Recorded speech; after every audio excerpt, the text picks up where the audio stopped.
Audiolib présente L'homme peuplé de Franck Bouys, lu par Philippe Allard. Désormais, la nuit n'est plus un projet. Harry est épuisé par l'interminable trajet, il espérait arriver tôt dans l'après-midi. Les essuie-glaces ne parviennent même pas à balayer la neige qui tombe en abondance sur le pare-brise.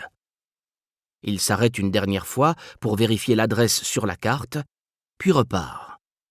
4 kilomètres après avoir traversé le village, le voilà enfin parvenu à destination.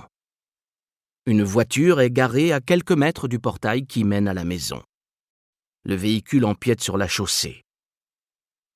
Harry pénètre dans la cour, coupe le moteur. Il jette machinalement un coup d'œil à son téléphone mobile. Pas de réseau. Il a acheté la petite ferme en l'état, sur un coup de tête, via une agence immobilière, une simple batterie de photos à l'appui. Le lieu-dit se nomme le Bélier.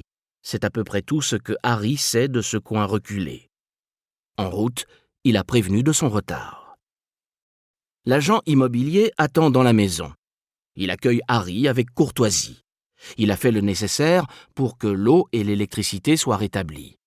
S'est permis de brancher un de ces radiateurs à bain d'huile dans la pièce principale qui menace à chaque instant de faire sauter les plombs. Il explique sommairement la mise en marche de la cuisinière à bois qui alimente en eau chaude les radiateurs grâce à une pompe. Il y a du bois entreposé dans le bûcher. Sans l'épaisse couche de poussière recouvrant les meubles, on pourrait imaginer qu'un hôte va apparaître d'un moment à l'autre. L'idée de débarquer dans un endroit rempli de souvenirs avait séduit Harry. Il demande ce que sont devenus les anciens propriétaires, qui ils étaient. Le nom de Paul Privat apparaît sur l'acte de vente, mais c'est l'agence qui est mandataire. Le type répond qu'il sait juste que l'ancienne propriétaire vivait seule avant de succomber, mais il ne la connaissait pas.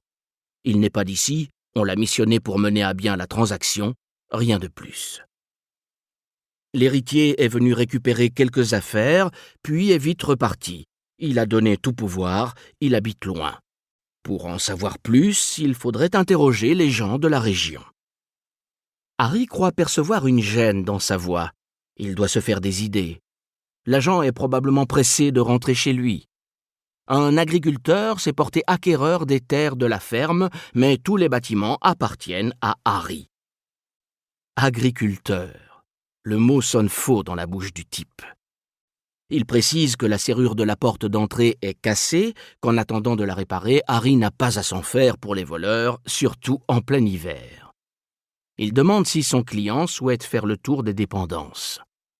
Rien que l'idée de ressortir dans le froid fait renoncer Harry. Il signe les papiers. Avant de partir, l'agent dit de ne pas hésiter à téléphoner en cas de problème. Harry le raccompagne jusqu'au seuil.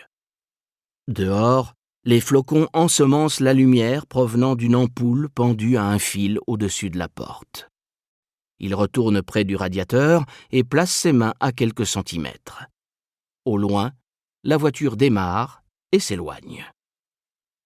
Un filet d'air glacial s'infiltre sous la porte. Une odeur entêtante règne dans la cuisine, un mélange de rance et de viande fumée. L'odeur du silence.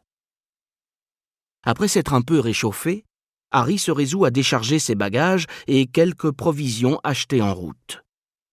Une fois l'essentiel récupéré dans sa voiture, il calfeutre l'espace entre la porte et le plancher à l'aide de torchons dégotés sous l'évier. Il vérifie ensuite que les volets sont fermés. En plus de la cuisine, il y a 2 chambres, dont une servait de débarras. Harry observe longuement l'intérieur de celle de la défunte.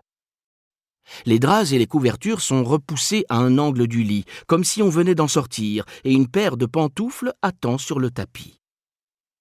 Harry tire la porte avant de se laisser envahir par un sentiment diffus entre tristesse et inquiétude.